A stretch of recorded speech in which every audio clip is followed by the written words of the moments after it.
Hey, film fans. My name is David. This is Film Collector Archive, and today we have a really special episode on the show, video here on the channel. I am joined by my very dear friend, Nathan Jones from specifically Blu-rays with Nathan Jones. How are you doing? Doing good. Thank you so much for having me on. It's been a second since I've talked to you, man. Man, you've been here since the beginning of my time on YouTube, which is crazy. Yeah, yep. You're definitely one friend that goes way back in terms of the YouTube life for me as well. So it's always good to connect. And I know we've been on your channel before with Film Journey, which was awesome, and trying to find another reason to have us get together and talk. So glad that happened.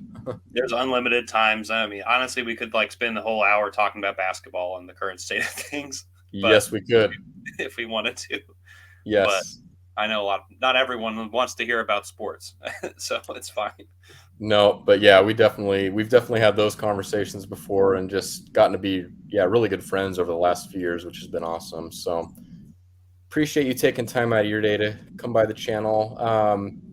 So just to kind of preface this a little bit, this is going to be just an open discussion about curating a film collection. So we have kind of this idea out there of curation, and I think it's kind of a little bit maybe ambiguous to some people on what's meant by curating as opposed to just why don't you just call it collecting, or what's the difference between the two. And I think there is definitely overlap for sure, but I wanted to just kind of have an open discussion on what curating a collection means to you and I, and what benefit there might be for others out in the community that maybe haven't adopted those ideas, or maybe haven't kind of opened their mind to the idea of what it means to curate.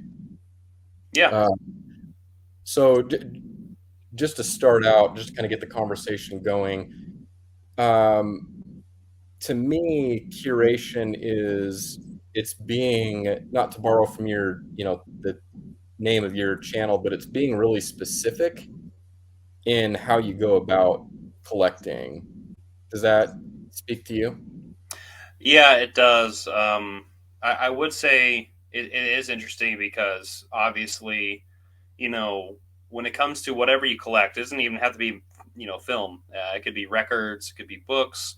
Those are the things that I collect outside of this a lot more. But there are people who buy, NECA figures or comic books or art, all sorts of different things that people collect. And I think collecting a specific thing really does give you some identity for yourself in a way too. And that's one thing that I know a lot of the people that know me outside of this world, right? That like know me in my every day to day life, who aren't necessarily big movie people. When they find out that I have all these films, they're like, "What?"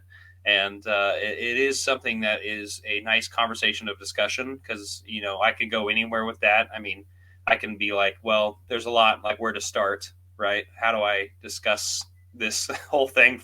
But at the end of the day, I think I think for everyone listening, for me, I think curation and collecting a specific thing is super important, especially when it comes to yourself and who you are as a person. So I think that embeds into what kind of the stuff that you want to collect anyway. Yeah, really well said. And it's interesting because for me, I don't know how long necessarily you've been collecting physical media, but for me, it started back in like the mid '90s. Like I was collecting VHS. It just you know, I think that collection neared something like 1,000 VHS tapes. And I was recording stuff off of TV, which just really isn't done now. But back in the day, like that was totally a thing. My dad still does it. Oh, He's that's fine. Yeah, he still does it. Yeah, Yeah. but recording things off of TV, and I would pick things off of, like, TCM would be running their Oscar month, and so I'd watch David Osborne on TCM, and um, so I started to kind of get my film education, I guess you could say. So you're kind of recording, or at least I was kind of recording everything, but there was things that I started to really clue into where it's like, oh, okay, I know from Oscar month, that I'm a really big black and white film fan. I know that there's something about Gregory Peck that I really, really like.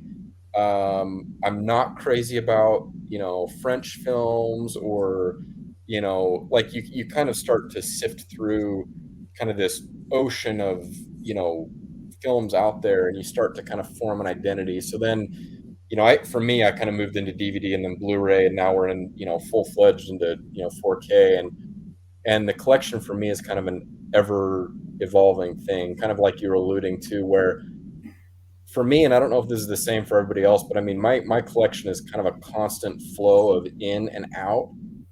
Um, I would like to think that it's getting to be a little less out and more, concentrated on, what it is that I'm bringing into the collection. But uh, that to me like curation for me happens so naturally over time, where it's like my collection as it stands right now on these shelves is has come about through this process of bringing in and taking out and bringing in and taking out, and and there's different genres that I've definitely gravitated towards and others that you know I'm just not so hot on, or and so it's just kind of over time it's just kind of evolved the collection. But how's the flow of traffic, if you will, for you, like in and out from your collection? Yeah, I would say recently it's been a little bit more of the in than out. Yeah, I, I, I definitely kind of have periods. I feel like everyone has these ebbs and flows of things where, I guess spring cleaning, or you just kind of look at some of the things a little bit more carefully and say, well, I've only seen this movie maybe once. It was a really good watch, but maybe it's not something I might want to rewatch in the future. Obviously, you have a couple options. You can keep it and be like, I'm going to watch this later on in the future. Or you could say, you know what, it's taking up space. I could use the money or the space, yeah, and just get it out of your world, or your purview, I guess. And but yeah, lately I've been a little bit more of the trying to game things, but space is a big thing, and like that's something for everybody. Like everyone has different amount of like space, physical space in their in their area, wherever they're at. If you're watching this in the United States, in the UK, wherever you're at, like space is a huge thing, and I feel very lucky that I have a room dedicated to my physical media, and I know you do too. right, Like there's only enough space we can do that, because a lot of us have families, a lot of us have other priorities, and so it you kind of have to think about it, especially as the older you get, and how financial. There's so many different factors that come in to this, but for me, it's like I will get to a certain point, and then I'll probably come back into that phase of like, oh, maybe I should get rid of a few things. yeah, So it is an ebb and flow. A few years ago, I definitely was a little bit more minimalistic, and pockets, and then kind of going back in time a little bit, thinking more of when I had DVDs and when I had VHSs. That was my collection was much smaller, but yeah, it is definitely like when I'm not interested in something anymore, I kind of transition to the next thing. So yeah, yeah. Well, and there's been a transition as well, I'll say, for me personally, from big studio releases to boutique releases, and that's I very much identify as a boutique label collector. That's just who I am as a collector. There's very little that I bring in from the studios, just because I don't see a whole ton of value there. There's definitely some 4K discs that I just can't, or even Blu-ray discs that I can't turn away from, because the transfers are so fantastic. And like, I know I'm looking over here, like recently I brought in, Reservoir Dogs. Like, I know that apparently has had a fantastic transfer on disc. Um, and like Dune, and then you got like the Blade Runner films, like we're talking Denis Villeneuve there, of course. Um, So there's definitely studio titles that I'll bring in, but I mean, if you were in here looking at my collection, it's like 90% of what's around me here is it is 100% boutique, or Mhm. 90% boutique, and then like 10%, studio stuff. It's just really good stuff. And so, um, but it's funny because I'll grab hold of a genre. Like for me, right now, it seems like I cannot stop the train on 1970s kung fu. I love it.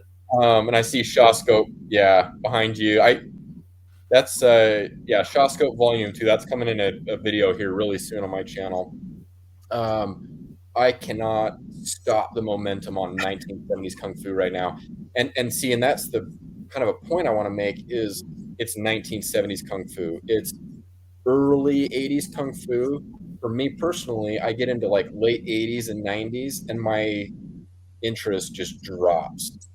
It's not nearly as, in the 90s as it is, yeah, like 70s, kind of bleeding into the 80s a little bit. And so, this idea that I've had to convince myself that, okay, you like 19 or you like kung fu films in general, that does not mean that I have to have Ever. every Jackie Chan film ever filmed on my shelves, or, you know, everything that I can get my hands on. Like, no, that's not how it should work, in my opinion. It's like, yeah, find actors that you like, find the eras that you like, and just kind of, concentrate down to the point where you can bring in, really what you're interested in. But westerns is the same thing with me.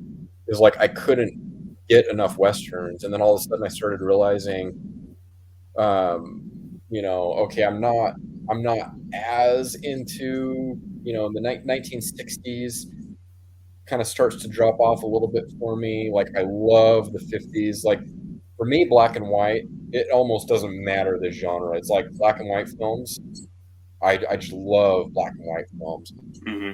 Like you start to get into some of the, like there's some really good Technicolor westerns. Don't get me wrong, but there's a little bit of a drop off there, and then it peaks again a little bit in the 70s. Like you get some Sam Peckinpah.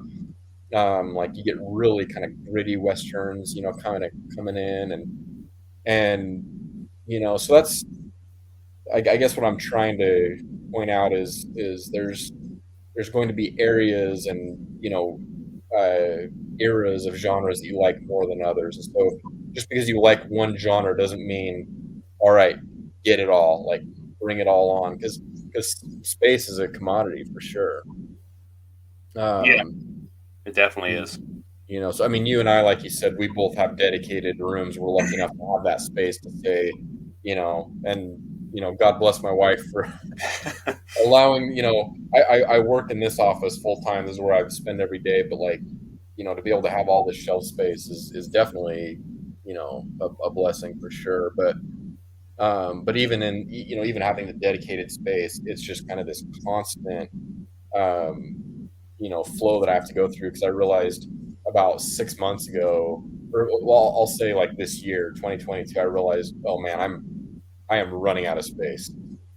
And that's when I really kind of got down to, okay, I love this genre. Let's do a scan on this genre and see, and there was stuff I'm like, oh, I'm definitely not connecting with this film or this film or this box set. Or so then you kind of take that and you convert that into money that you can just re, you know, recycle back into the collection. So you're getting new. It's not new money, but it's new titles that you're able to bring Mhm. in, and so that's definitely been a process for me this year. How's this year looked for you? I'd say this year has been there. There's been months where there's proliferation, but then there's also months that slow down quite a bit. Like, Mhm. I think a lot of that has to do with obviously time of the year, right? I feel like a lot of us get in cycles. On top of if there's like sales months, because I know Yeah, recently in November, especially, there was a lot of sales going on, and so I spend a lot of money during that month. But this December, I try to hold back a little bit more. Try to obviously pay more attention to Christmas and taking care of that and those elements. But I would say Something that kind of reminded me of what you were talking about. Of we are a little bit more on the boutique side of things, and so I would say like my shift has also been less on the studio side of things. Now there are a few studio things that I get just like you do. You mentioned all those 4K titles. I also have those ones because why wouldn't you pass? You wouldn't pass those up. But Hmm. for me, it is nice to know that there are options of streaming, and there are like a lot of really great streaming services. And I know there's a lot of people who don't blind buy, or they want to check something out first. And I Yeah. want to those people who are watching this right now, like we live in such a lucky time that we're able to watch a lot of these films on these different streaming services. Now I know it's kind of like cable where you have to kind of keep buying different ones. Like here's Shutter, here's a Criterion channel, oh here's Movie, and you just keep adding these different things to it. And depending on where you're at too, because some of these places you can't get it unless you have a VPN, which also costs money. These different things, it just kind of piles up. So depending on the type of collector you are, I think at the end of the day, it's, like there are things that you can watch if you have streaming, right? And then you also have physical disc. The things that maybe you deem the most important should be the ones you're like, hey, I might want to own this, right? Hmm. And so I think that is probably a better strategy going forward for a lot of people, but obviously everyone's different. For me, I'm very weak, and I'm like, he's like, yes, I have this. I have the perfect capacity to watch this on a streaming service, but I want to own it physically, and I know that bug is in a lot of us. So Yeah. Yeah. Well, and sometimes for me, like I'll see like a film has a certain pedigree about it. It's like, directed by this person, starring this, these few people. It's like there's no possibility that I'm not going to like this film, and so I'll pull the trigger on it. But I do want to piggyback on your comment about streaming services because that's something I feel like I'm utilizing a lot more now. Is I'm using that as a tool.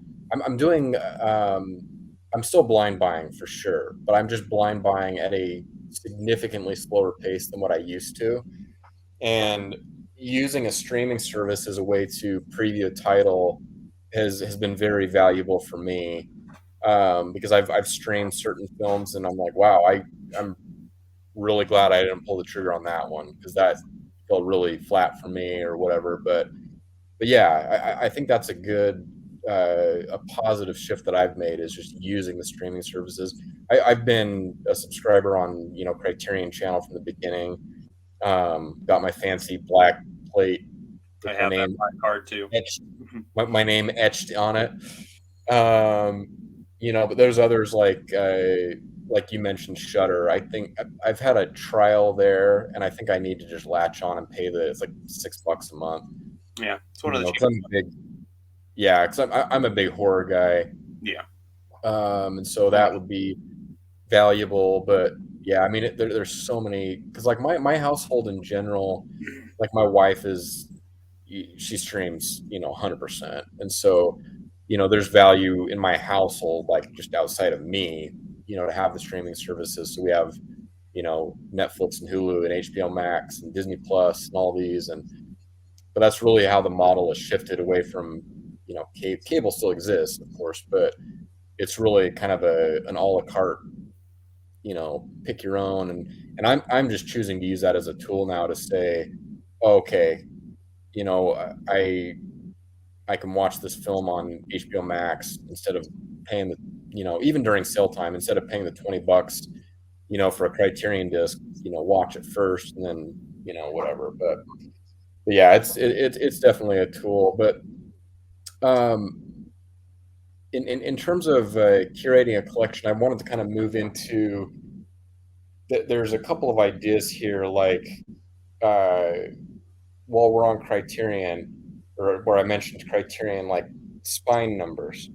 This is a tactic that's very much a conscious thing that labels are using, or even studios are using. Like I know Paramount Presents, hmm they use this idea of the spine number. Um, for me personally, spine number, if I could talk, has never. really meant anything to me. I know I'm kind of in the minority, I feel like, at least in our community, because I feel like Spine Number seems to really kind of get its, claws into people and drive that, that purchase just because you want to have the complete, collection. But does Spine Number mean anything to you? I'm in the same boat as you. It's never really affected me much. There are like maybe a few things that, like, like I'll use Godzilla for example, where it's like that's really cool. That, like, that's spy number 1,000, or like if it's got to be like a very specific number where there's something special with it. That, like, but besides that, it's not. I mean, like I can only think of really spy number one, which is, like, I guess in the Criterion is the Grand Illusion, but that's only on And DVD. yeah. Which I just have the the Blu-ray from the UK, I think from Studio Canal on my shelf over there. But Hmm. anywho, I mean, like, I don't have to own the DVD copy of the Grand Illusion just to have Spy Number One. Is what I'm getting at. I don't need that. Now, for me, at one point in my life, I definitely wanted to get every spy number in the Criterion Collection. But there are a few titles that I had watched that I had since got rid of, and they didn't really do much for me. And then I'm like, well, do I just want to have this? And that's totally fine, because there's people out there who have the entire collection, and we're friends with some of them, and that's Yep. awesome. Like, but like that's the whole thing, is like the whole thing about, I think, the topic of this video is you want to curate it to yourself, right? And you want to, Yeah. like, yourself into it. So, for you and me, spy number doesn't mean as much as it, like, and I'm glad that tactic doesn't work on me, because Yeah. I would be a poorer person if that was Yep. the case. Yeah. Yep. Oh no, I absolutely agree.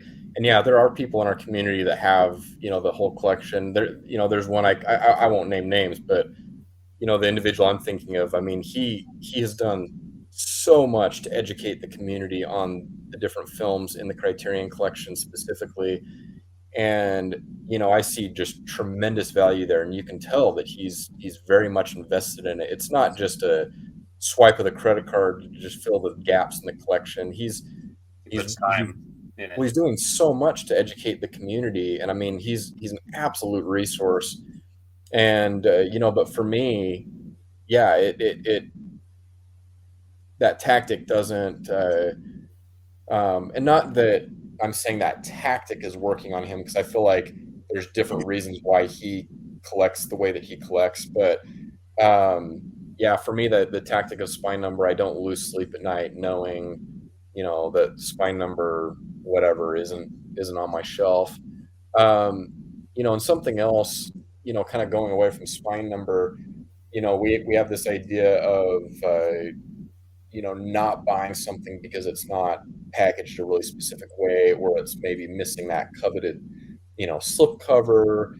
And like, I get it. I absolutely prefer to have the slip cover if it's available. I Right. think there's, a lot of times now too, there's so much like commissioned art and things on these slip covers that we get, and it very much adds to the experience for me of having something in hand and being able to enjoy, that artwork. But slipcover for me, I always remind myself it's about the film on the disc, and enjoying that film, not necessarily how it's packaged. Um, and so that's that's kind of a multi-level thing for me, because again, I do love the artwork and stuff that we get. And the like reversible artwork is a big thing, and so you get like the Mhm. original artwork, which I definitely am like an original poster art, kind of guy.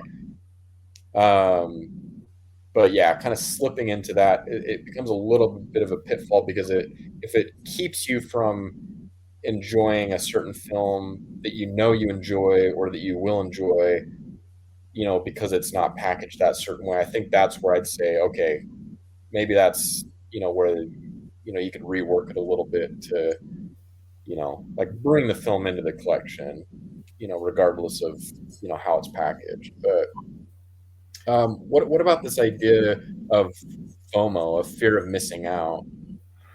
'Cause Oh that's man. huge. That's Yeah. huge in our community. Yeah, it doesn't help that, and I completely understand it from an economical standpoint, which is when I'm saying this, I'm giving a precursor to some of the labels that we follow.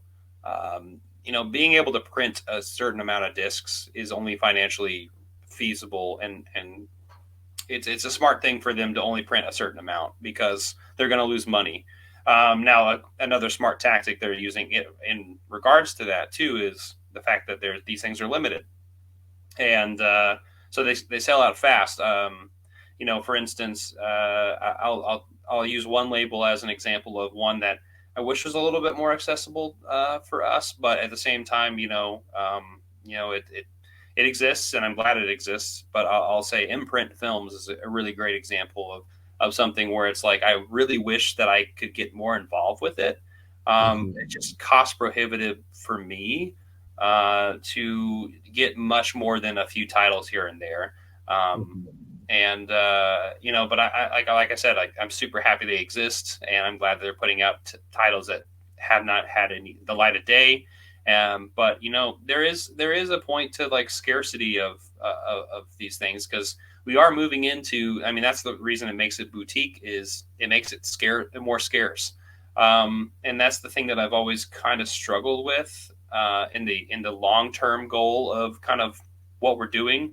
But when I say that, I mean like accessibility is something that's really important to me, and this whole thing that we're doing right here is kind of selfish in a way because we're doing this for ourselves and our families and it's private viewing obviously. There's all these rules where you can't really put this in a public place unless you have a license for that film. There's a lot of rules in place, and there are reasons for that. But at the end of the day, I want that's why I want streaming to exist. That's why I want physical discs to exist. I want both worlds to exist, so more and more people um, can enjoy these types of things. And that's the part where the FOMO kicks in. I literally just before we film this, I'll give you a little behind the scenes of a FOMO that happened just now.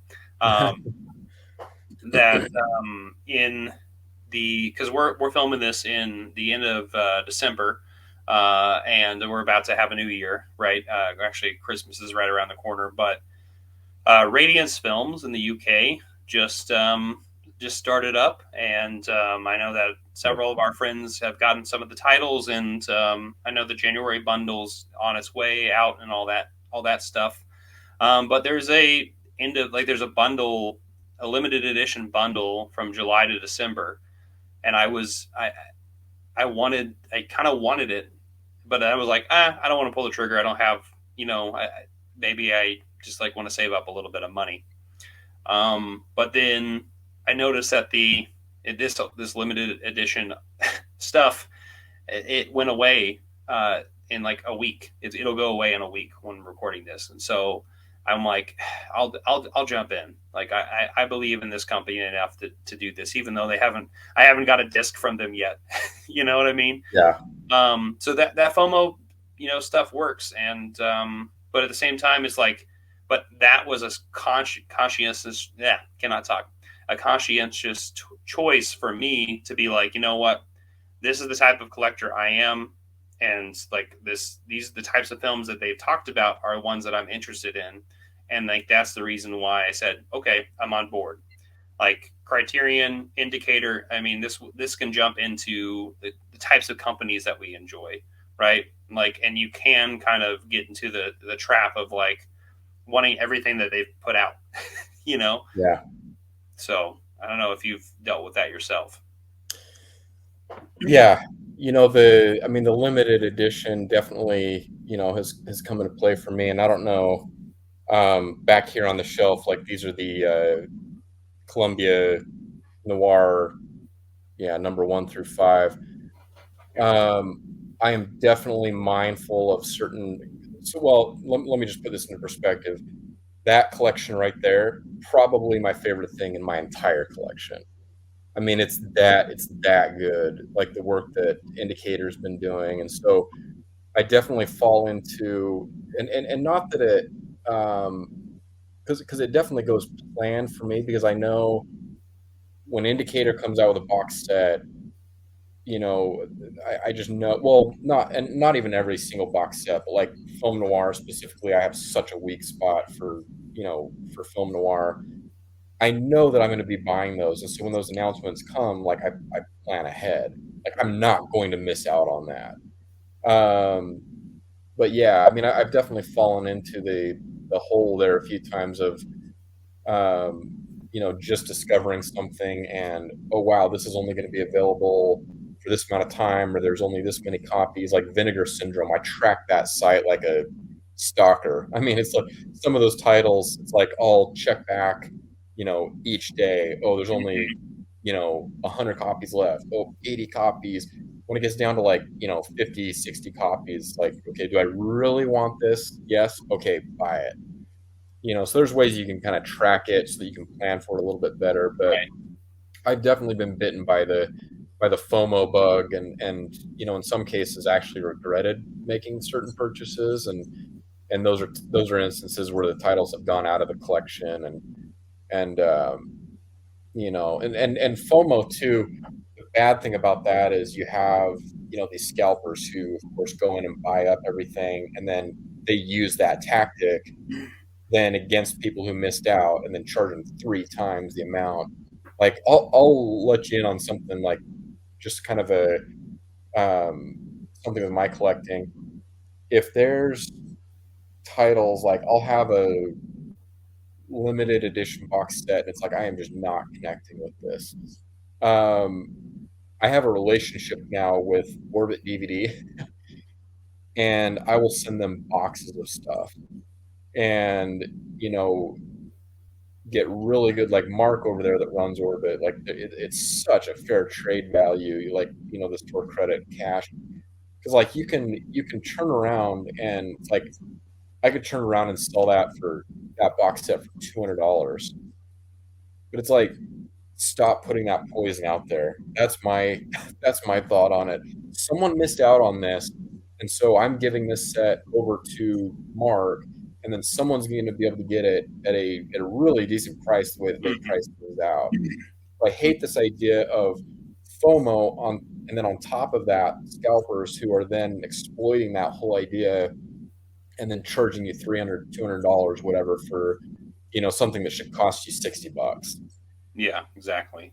So it's this whole you know issue in my eyes, and so um yeah, I don't know what the end goal was on that comment, but it's like, yeah, I've definitely been bitten by the bug for sure, but just kind of really, again, over time, like understanding where your interests lie and maybe don't lie, and then making decisions based on that. And if there's some limited edition box set that comes out, because like Radiance is 100% on my radar right now. I mean, I feel like they're because if I remember right, that's someone from Arrow Video that Yeah, peeled off, right? in the And past. Yeah.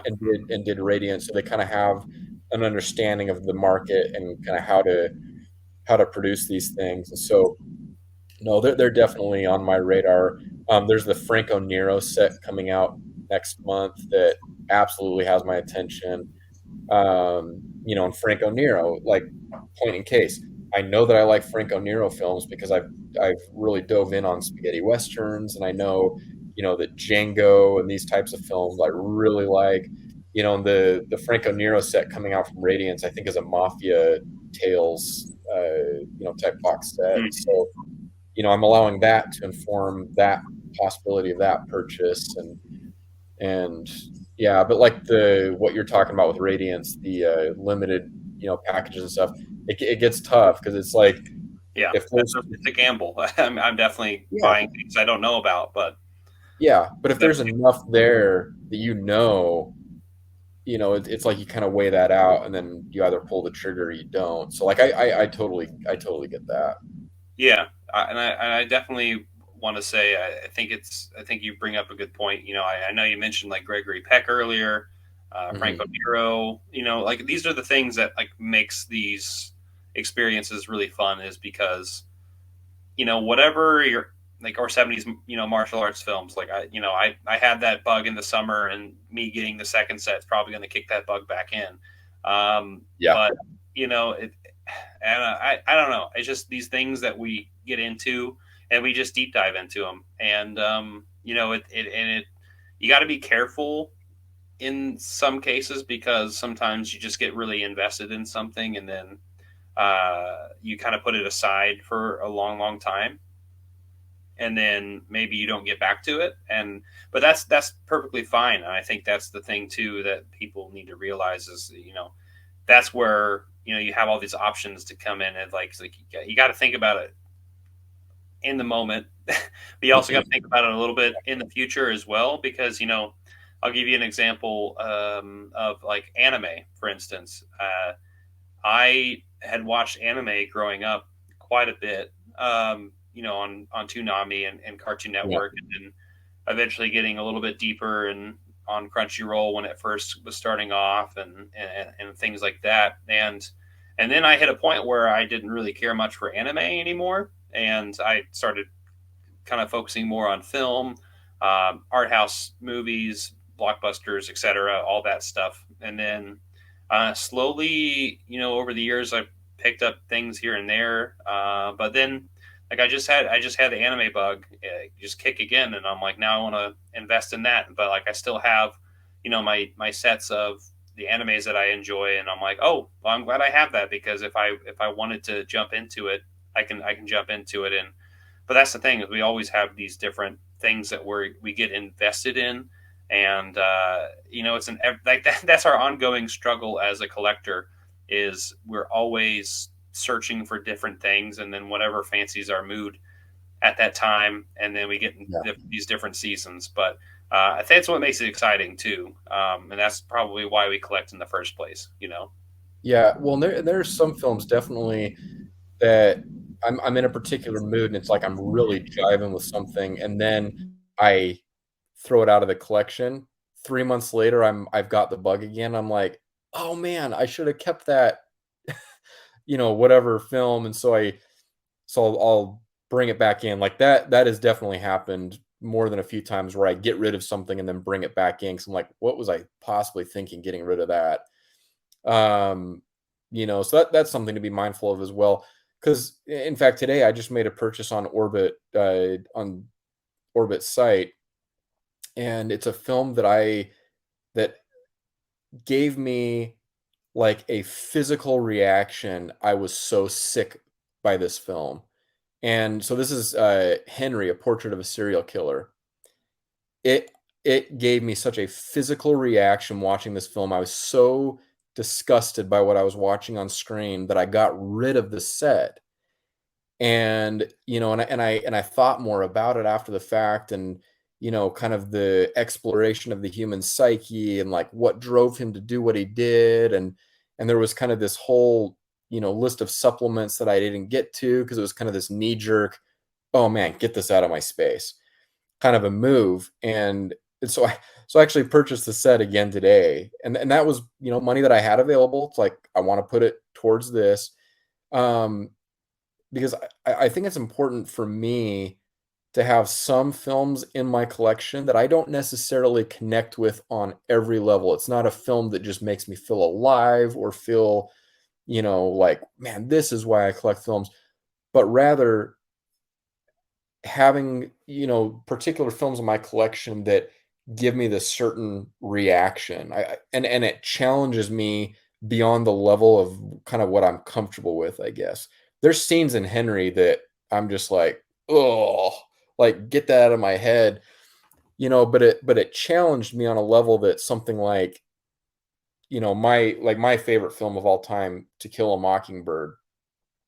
That's like a the most comfortable, like, I mean, there's obviously challenging themes in the film, but it's a film that I've gone to so many times that it's very much like in my comfort zone. Like, I know what I'm getting. I know I'm getting, this amazing performance from Gregory Peck and Mary Badham, and I'm getting, just amazing direction. And it's like I know what I'm getting. but having films in your collection that challenge you and push you outside of your comfort zone and keeping those in your collection, I think, is also important. Thank you so much for sticking with us. We had a little bit of technical difficulties that came up there on StreamYard. So you're getting a dual StreamYard and Zoom video here. First time it's ever been done. No, nobody's ever thought about it. So here we are. Hi, Mom.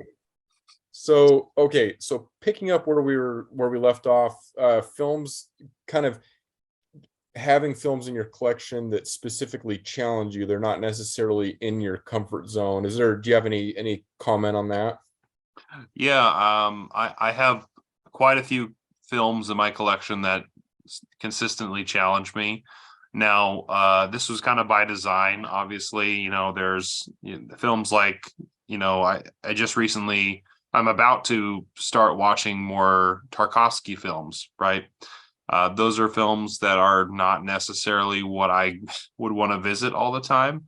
These are definitely, movies that would challenge me in a way. I know that recently, Jean Dielman, when that was announced with the Sight and Sound poll, I wanted to take that off my shelf and watch it because I had picked it up earlier, like maybe in the last year or so. And that's a film that challenges you. And the big thing though is, like, I'm not shying away from that film, even if it did challenge me. Now I feel like most people can either be like, okay, that wasn't really my thing, so I don't really need it anymore because I've seen it before. But I definitely, I'm thinking about like the long term of a lot of things where I may want to go back to that film in the future. So the thing is, with me, there are a few films, like I will say one of my favorite films of all time, A Ghost Story with Casey Affleck and Rooney Mara. I have a very strong personal story attached to that film. Whereas I've only seen that movie once, and if I watched it again, I know I would lose it because like I said, I have something attached to it. So a lot of us, I feel like, have experiences or maybe even things that maybe you watch a film and you felt nothing about it, and that's why you can get rid of it. But that's the beauty of this whole thing, is you want to be challenged by things in your collection, not just things you enjoy. But then again, at the same time, you don't have to have, if something challenges you and you don't like it, you don't have to have it, Right. But I think it is a good move to have things that kind of go against your expectations. Yeah, I would second that. Watching a film that does something to me, like I was saying with like Henry, Portrait of a Serial Killer, watching films like that does something really specific that watching a really comfortable film doesn't, and it forces me into these different thoughts and kind of analysis in my own brain of my own humanity, and so that was kind of my grounds, I guess, for bringing that back into the collection. And that doesn't happen all the time. There's films that I didn't connect with and I'm like, I will never watch that again, and I haven't. Mm-hmm. But yeah, I'm with you on that. I think it's healthy to have those in your space as well. So kind of moving into the end of the video here, I'm really interested to know what other people in the community, what their thoughts are on this. So I'd like to get the conversation started in the comments for sure. What are your thoughts on this conversation? Are there certain aspects of this that have really clicked with you? Are there aspects that you maybe don't agree with Nathan and I? Definitely let us know in the comments.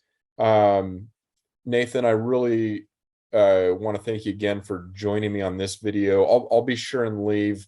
Now, my thought is, if you're on my channel, the chances that Nathan's channel are probably pretty high.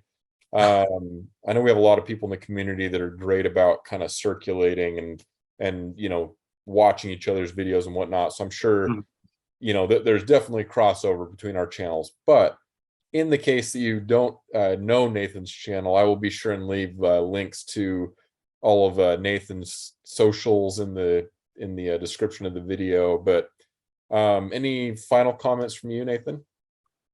I guess first I want to say thanks for letting me be a part of this. It's nice to catch up and also, just talk about something that is kind of in the back of all of our minds all the time, and I think, where I hope people who are watching this right now, they think a little bit more about kind of their habits and like kind of what they do, and think about things, like space or finances or long-term goals of things that you might want in your collection, or short-term goals too, things that you might be currently interested in. You're like, maybe I just want to divulge and get all these kung fu films, right? Yeah. Things like that.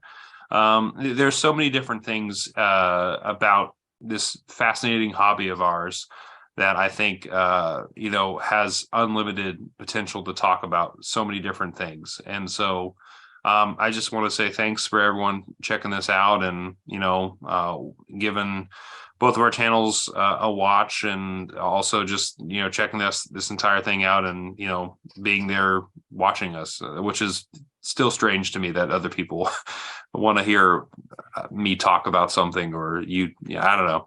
So I don't know. I'm thankful. Yeah, I'm right with you. It's still a crazy idea. We sit here in our space and we record these videos, and I guess a few people watch them and we have conversations. It's great. Mhm. But Yeah. yeah, thank you again. And for those of you watching, if you're new to my channel or to Nathan's channel, we definitely invite you to hit the subscribe button, the like button on these videos. That definitely does help traction on these videos that we're creating, to get a little bit more visibility. And then also the bell icon, that'll notify you, of course, when we upload new videos in the future. Nathan's always got great content coming out.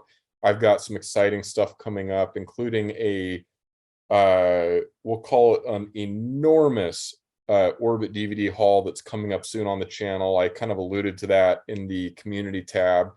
But yeah, it's going to be a big one. So stay tuned for that. And until next time, we hope you're able to watch a lot of great films. Something about jonesing around. That too.